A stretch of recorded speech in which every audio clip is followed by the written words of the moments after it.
The ESPN Football Power Index came down this week, and it makes it very clear that the Big 12 Conference has by far the most parity of any conference in college football going into the 2024 season. I'm Pete Mundo. We're Heartland College Sports. Make sure you are subscribed to the channel. That way you never miss a show. And as we get this show rolling, do me a solid. It's the off season. Hit the thumbs up button. We are adding hundreds of subscribers every month. We thank you for that. We're not doing it with cheap gimmicks and cheap headlines. We're doing it because you're actually consuming the content and realizing that you like it. Because you're a Big 12 fan, you're a college football fan. We're not just mining and trolling for clicks like some people in this space. So with that being said, let's get right to it. The ESPN Football Power Index came out, and it shows an unbelievable number of teams in the mix to win the Big 12 this year. Before I get to the numbers around the teams, who's in front, if you don't know the Football Power Index for ESPN, here's how it works. Basically, it's a complex algorithmic way for ESPN to project who's going to win the Big 12, who's going to make the college football playoff, who's going to most likely win the national championship. They basically rate teams based on their strength relative to an average FBS squad. They use the numbers, teams rated on offense, defense, special teams. They then simulate it 20,000 times. That's right. They do 20,000 simulations of the upcoming season, including the conference championship, the college football playoff bracket, and all that, is still a flawed way to go about doing things.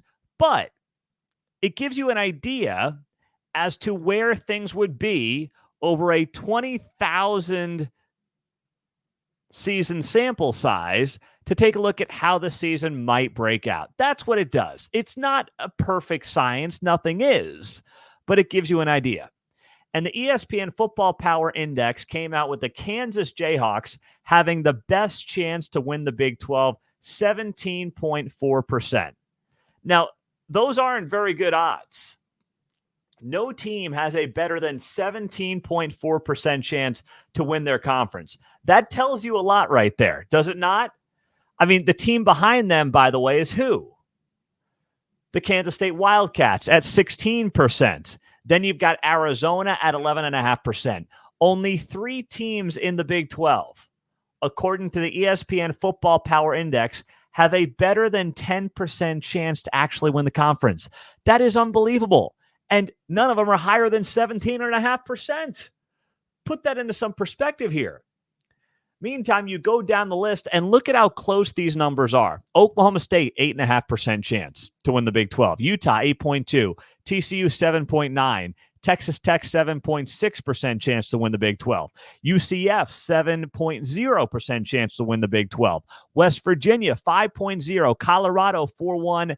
And Iowa State, 3.2. And I'm telling you, do not sleep on Iowa State. But you've got basically half the conference between 3 and 8% when it comes to their chances to winning the Big 12 this year. That's unbelievable.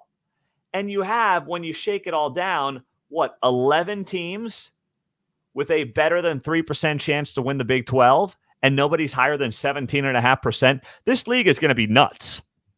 And it's exactly what Brett Yormark said at his press conference last week, and that is that the Big 12 is going to have a slew of teams in the conference title hunt going into November. And if you're in the conference title hunt, you are in the college football playoff hunt. In the new 12-team format, you are going to get a bye in the college football playoff. That's how this is going to work. So it's not like, this is the Mountain West.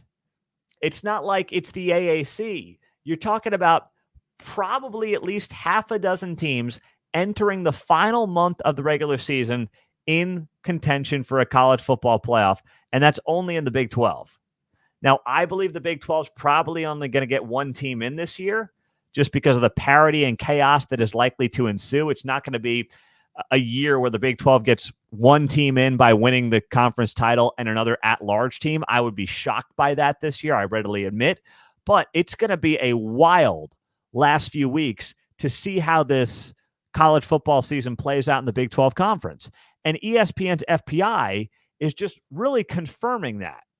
Now, for those of you that are shocked by Kansas and why they have the best odds, well, remember, in the Big 12, now schedule plays a big role. You've got 16 teams in the conference. The days of the 10-team round robin is over. I liked it because you knew who was playing who every year. You just had to flip home and away, but those days are gone. And Kansas does have a pretty easy, relatively speaking, road in the Big 12. All right? I mean, look at their schedule.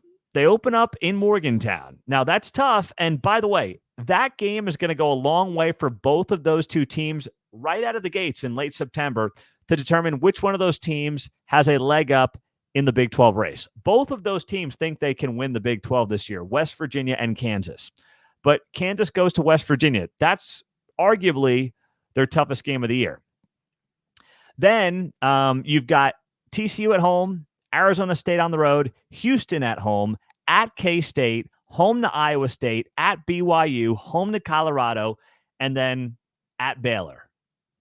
Like, yeah, at Morgantown's tough. Of course, Manhattan's going to be difficult. Iowa State's always tough, but you got them at home. There's not much else there. They've got all four teams who are projected to be at the bottom of the Big 12 standings: Arizona State, Houston, BYU, and Baylor. The only team missing from that list is Cincinnati, but they're getting 4 of the 5 teams who are projected to finish in the bottom 5 in the Big 12 this year. That's part of the reason they're given the best odds. So if you're sitting back and you're a Utah fan, you're an Oklahoma State fan, you're a K-State fan, you're a West Virginia fan, you're like, what is this? Kansas has the best odds. The schedule now matters in a big way in the Big 12.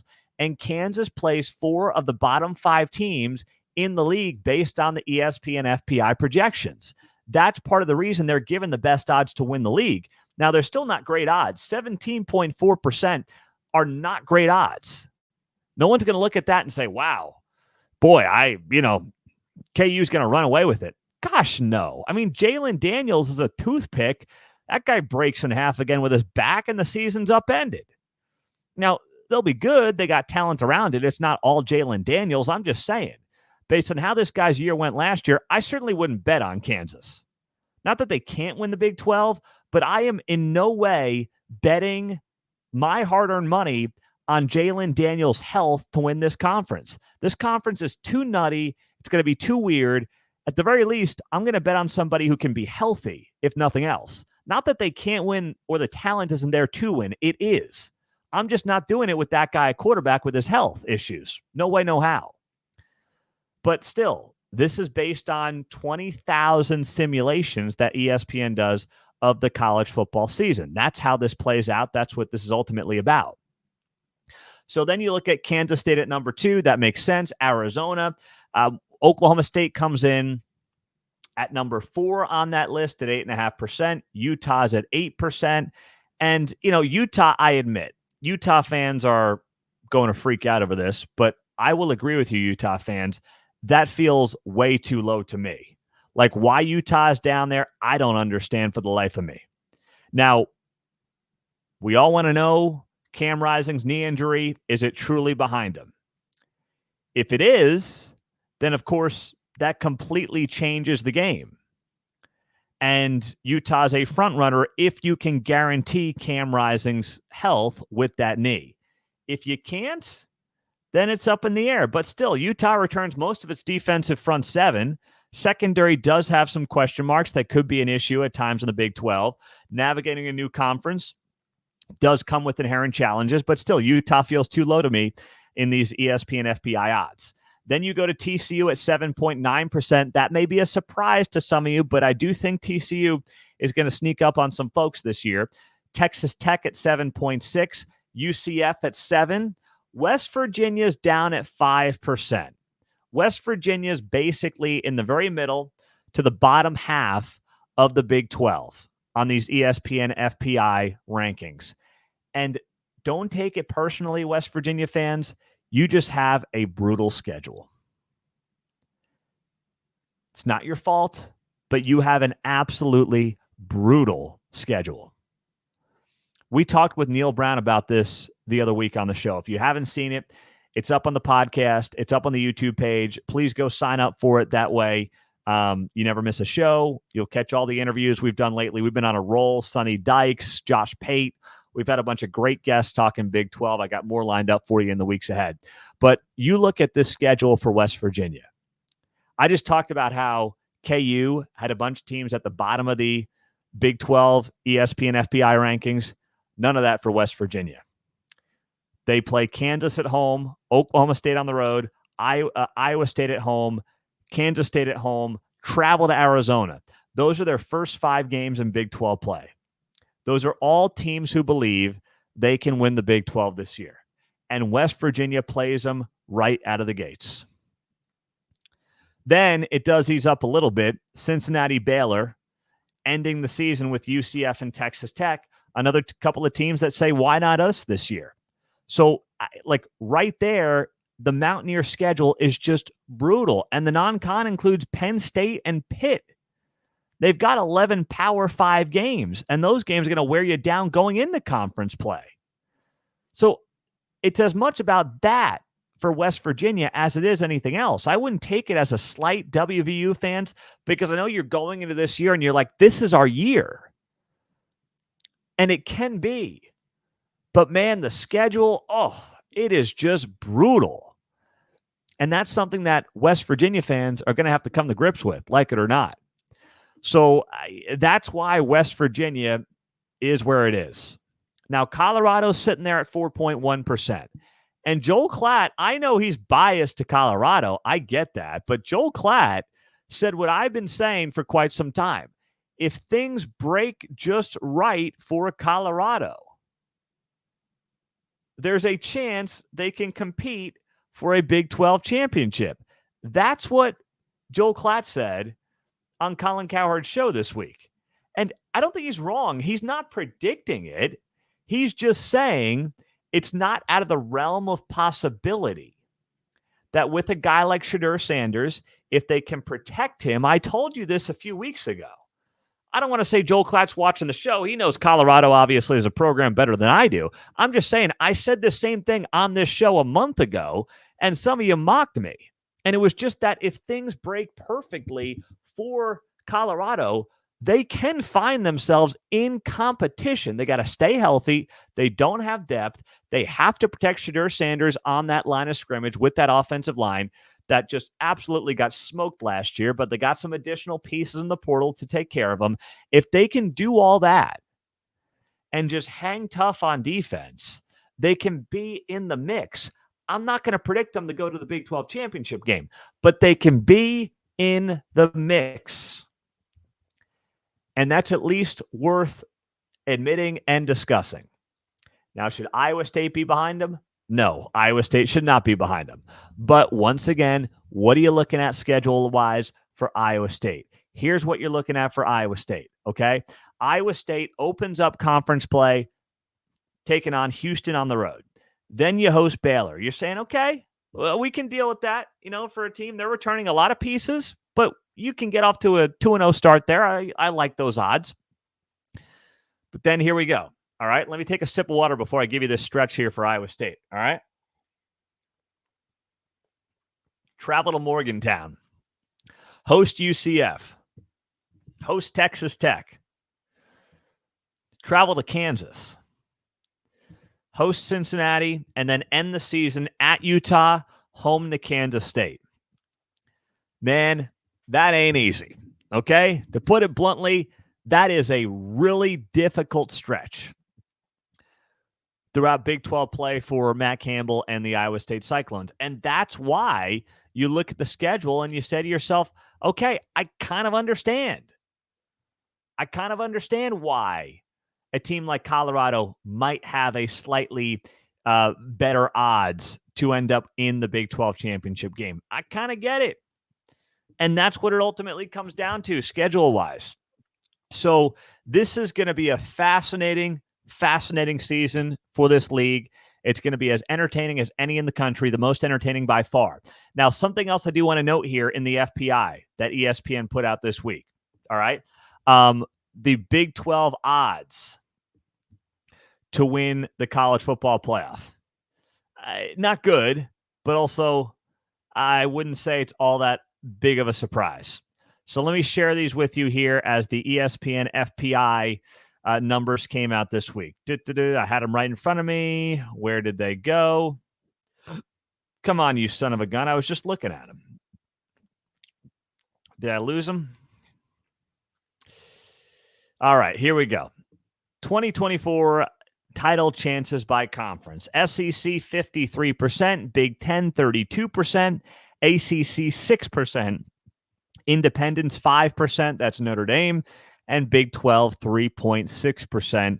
The leading team is Kansas with a 1.1% chance of winning the national championship. That's not a surprise. The Big 12 is going to have incredible parity. They will have teams that on any given Saturday or Friday or whatever day of the week they're playing these days, they can beat almost anybody in the country. But in terms of winning a 12-team college football playoff, that's getting there, of course, which at least one Big 12 team will and get a bye. And then you've got to win, 3 games to win yourself a national championship in the college football playoff against the best of the best. The Big 12, whoever comes out of the Big 12 can probably win 1, maybe 2. I'm not going to say that's crazy. Can you get 3? It's very, very difficult.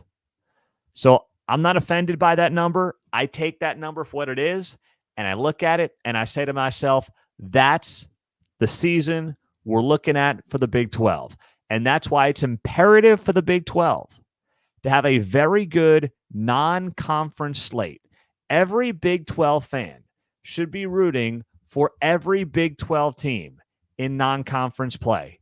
That is indisputable. Everybody in week 1 should be a West Virginia fan against Penn State. That would be enormous for this league.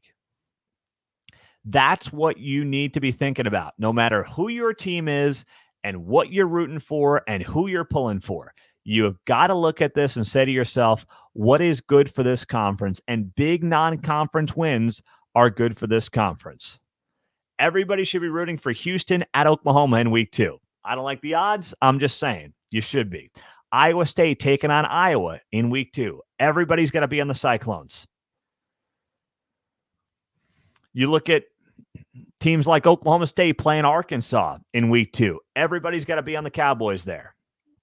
That's what's going to make a difference. UCF plays Florida in early October. Huge game for the Knights and a huge game for the Big 12. Those are the things that are going to make a difference and will continue to build the credibility in this league. I'm Pete Mundo at Heartland College Sports. Hey, let me throw this out there. And I know you hear me talk about it all the time, but these message boards keep growing. And I want to thank you for that, because we're going to have some fun stuff going on the Heartland College Sports message boards that will be exclusive for those of you on the message boards. We're building a community. It's going to be great as we start going out and getting to more games. And it's just cool getting to know folks on the message boards beyond just social media. So it's intimate. It's fun. It's where Big 12 fans are congregating. And we're looking forward to seeing you on there. It's free as well. Just sign up anytime at heartlandcollegesports.com. Hit the thumbs up on the video. Subscribe to the channel on YouTube, on the podcast. Leave that 5-star rating and review. We so appreciate you doing that. And we'll talk to you soon. Go Big 12.